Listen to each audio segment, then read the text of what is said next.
This ASMR video will give you goosebumps. Please do not operate heavy machinery while listening to this audio. It could get ugly. I'm fucking sweating underneath this blanket. Let's consider randomness. The concept of randomness. Now I don't really have anything. Well, I have money. I guess I have this. But apparently you shouldn't scrunch up money because it's bad luck. Some shit, I don't know. But let's consider this. A ball of paper. Let's say that you scrunched up a ball of paper and you threw it and it landed somewhere, right? Let's now say that you reset the universe exactly the same. So before you threw it, now it's back in your hand, but you reset the universe exactly the same. Every atom, every molecule, the distance I was away from this microphone, when I threw it, it'll be exactly the same. The things you had for breakfast this morning, exactly the same. Everything is exactly the same. And you were to throw the same force you threw it with the first time, you were to throw the paper again. If everything is reset exactly the same, do you propose that the paper will land in exactly the same position as before? And if not, right, why not? I would assume that it does. It lands in exactly the same place as it did before. The concept of randomness, the concept of things being random events, random things that happen. Random events are more so a reflection of ignorance. I'll put it to you like this. Have you ever played snooker or pool? Well, if you have the cue ball right here and you're about to strike the cue ball and it's about to hit the other balls, if I knew about geometry, I knew about physics, and I knew about maths, and you told me how hard you hit the cue ball, at what angle, you told me where it landed on whichever ball that it hit, so maybe it hit the first ball, and you told me exactly where it hit the first ball. You also gave me information about where every other ball was located and how their weight was offset with each other. You also gave me information about the friction of the table. You also gave me information about the air resistance in the room. If I know the science, I can predict to a very, very, very accurate degree where every single ball will land on the table after you break it. But to someone who doesn't know all of these factors, to someone who doesn't know these calculations, someone that can't calculate it, someone that doesn't know all the factors, every single time he sees a break, he would consider it random. But really and truly, the randomness that he sees is just a reflection of his ignorance. This conversation is a broad conversation of free will versus determinism. In the world, there are really people that believe that everything is determined. Your genes and society and the environment that you're in, everything, all of your actions are determined. There are people that will tell you that if I can see the pool balls, so the balls that I just hit, if I can see all of that going on in your mind, because in your mind you don't see stuff like thoughts. You don't see, let's say I see a bottle of water and I'm thirsty. If you are really small and you went up into my mind, all you'll see is blood flow. You'll see neurons firing, but you won't see a thought. You wouldn't see a thought that, oh, wow, I'm thirsty and there's a water bottle. You wouldn't see that. You will only see the electrons firing, i.e. the pool ball, all the pool balls and the balls scattering everywhere. But someone that understands the balls, understands the, like I was saying, the calculations, the friction of the table, someone that understands how to read what they're seeing can tell you, even though you're having your intuition is telling you there's a water bowl and I'm really thirsty, someone watching and observing the balls interacting with each other will be able to tell you exactly what this person is thinking. So really hard determinists, they say like, in the next 15 years, I can tell you exactly where you're going to be, down to a T. I can tell you where you're probably going to be working. I can tell you what you're probably going to be doing. I can literally tell you what kind of watch you'll probably be wearing.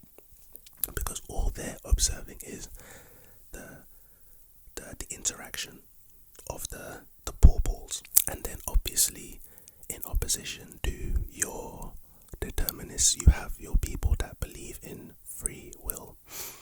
And it's a very interesting conversation to be had, a very interesting topic, because free will, first of all, free will is experienced intuitively. Because to someone like, let's just talk about a being like God, someone that, because I know maybe not everyone here is religious, so I don't want to talk about God in a religious way. I'm just talking about a being like God, so a being that knows everything, omnipotent, knows all, right? A being like that, to a being like that, nothing is random, nothing can be random, because a being like that can compute all of the scenarios. A being like that can compute all of the science, the factors, not the science, but the factors. Seeing all the billiard balls, a being like that can compute everything, so nothing's random. Because if this ball strikes this ball's gonna land here, which means that in, let's say, 2 years, this person's gonna be doing this. So when it happens, it's not a shock, it's not a surprise. No randomness. But the people who believe in free will, let's say someone is overweight and they go on a diet, they start walking, they start exercising. In a year, they show you pictures of their progress and how much weight they've lost, and it's like, wow, like this, what you've done here took a lot of willpower, and clearly it did. You know, to lose that much weight, you must have a lot of self-discipline, a lot of self-control. A lot goes into that, and do put that all down to determinism. This was bound to happen. It takes away of the willpower of that person who did the feat. Honestly, the conversation is very interesting, and I'm still researching and learning about both sides and whatnot. Again, I just thought I'd share it with you guys today.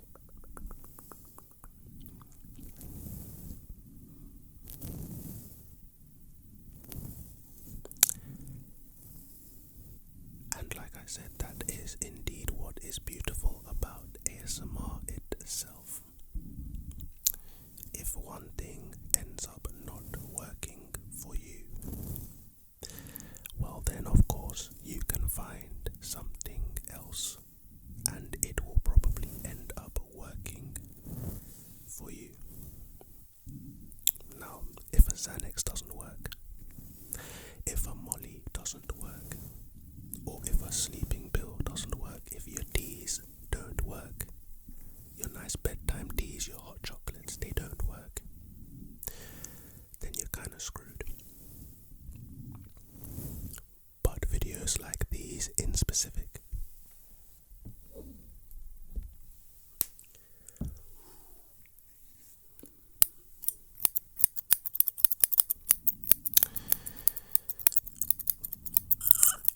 hopefully anyway, a lot of you guys watching this will indeed feel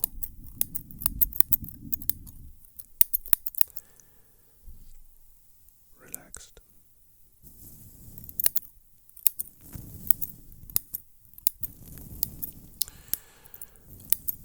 Feel free to close your eyes and just listen. Like I've said in previous videos, really and truly all you have to really do is put in a headphone or both, depending on if you like to sleep facing upwards, so you can put both in, or if you like to sleep on a pillow, which means you can probably only have one in. Do that and turn your phone upside so there's no light emitting from your phone. Did you guys know that your phone has a feature, probably your phone has a feature called the night shade? And it basically turns the blue lights in your phone, on your phone's display, to warmer colors like orange. Now, it's not a feature that I use, but since the feature's there, it made me think, surely that must mean that there are certain lights, i.e. blue lights emitting from our phone screens, that stimulate us so much so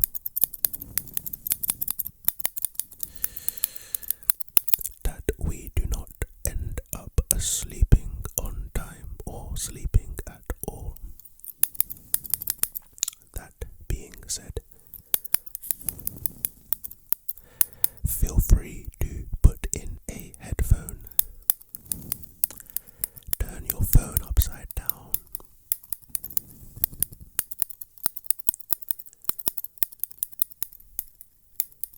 and enjoy.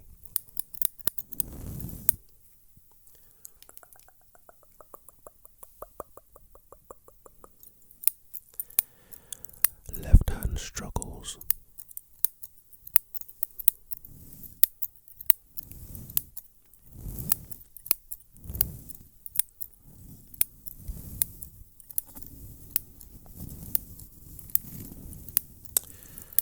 Use this video to just try and relax.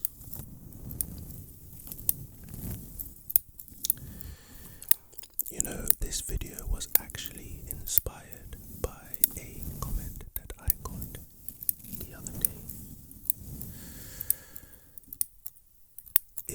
If you do remember commenting this, or if this is ringing any bells in your mind and you are currently watching this video,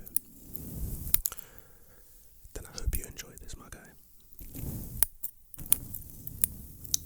But what I have realized is that my videos have an entertainment element to them, and that's wonderful. It is what I aim for my videos. It is very intentional.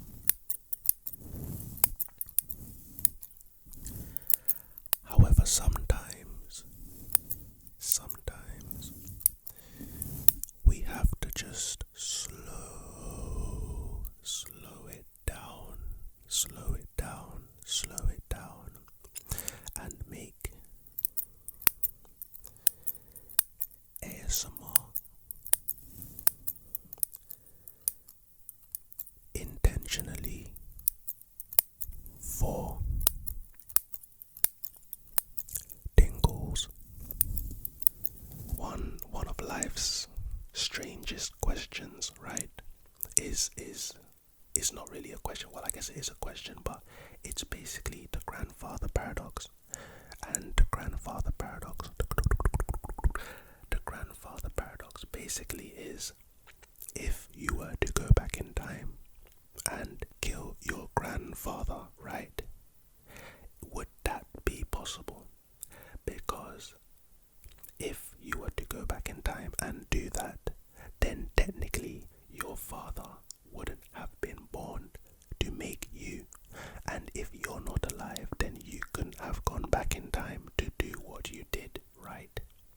You know, this question, there is no right and wrong answer. The reason being is it's a paradox. But you know that there are definitely answers to the question.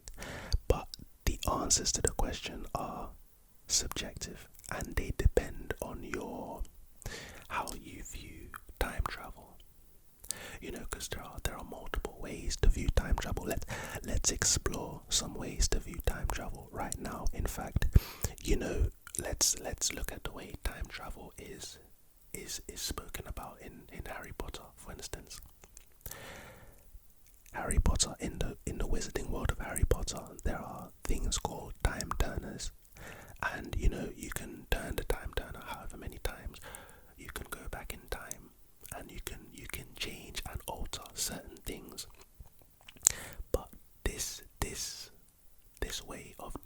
this way of explaining time travel is looped. It means that if you go back in time, right, you create a loop. So you're always gonna have to be traveling back in time, and your next self will travel back in time, and your next self will travel back in time. So basically you've created an infinite loop of people that travel back in time. Now, time travel in the sense of, let's say, Dragon Ball Z, when future Trunks came to Earth to warn the Saiyans and the humans about the impending doom, which was the androids, what he thought would happen. So he didn't want to tell anyone his name. He didn't want to tell anyone that his father was Vegeta and his mother was Bulma, because if he did say anything, and let's say it got weird, right, and Vegeta and Bulma didn't end up getting together, then it would create a paradox, because if Trunks isn't born, then he wouldn't have been able to come back and deliver this message, so he didn't want to mess with the timeline. But in Dragon Ball Z, what ended up happening is alternate timeline theory. So basically, Trunks created another timeline. By going back in time initially, he created another timeline, so much so that his future self, him, right, to himself, he's not future Trunks, he's just regular Trunks. But the Trunks that was going to be born in the timeline that he went to warn them about the androids, the timeline that he was going to go to, in that timeline, a Trunks was born. But that Trunks, we'll call him Kid Trunks, is a totally different person to future Trunks. So much so that future Trunks and Trunks can literally be in the same room together, looking at each other, fighting with each other, and training with each other. Briefly considering time travel in something like Tenet the movie, right? If the person who went back in time ever came into contact with their past self, I guess it's not just regular time travel, because there's the whole inversion thing, right? But they said that if the person comes into contact with their prior self, their past self, and literally they come into contact, like they touch each other, what would happen is annihilation. They'd flip out of existence. It's kind of like a plus meeting a negative. It's a 1 meeting a negative 1. 1 plus negative 1 equals 0, like annihilation. Now consider time travel in something like Avengers Endgame. The way they tried to explain it, the way Hulk explained it, was a bit weird. You know, that scene with him and the Ancient One, they tried to explain it, and I guess they explained it in pretty much the same way I explained the Dragon Ball Z. It's basically alternate timeline theory.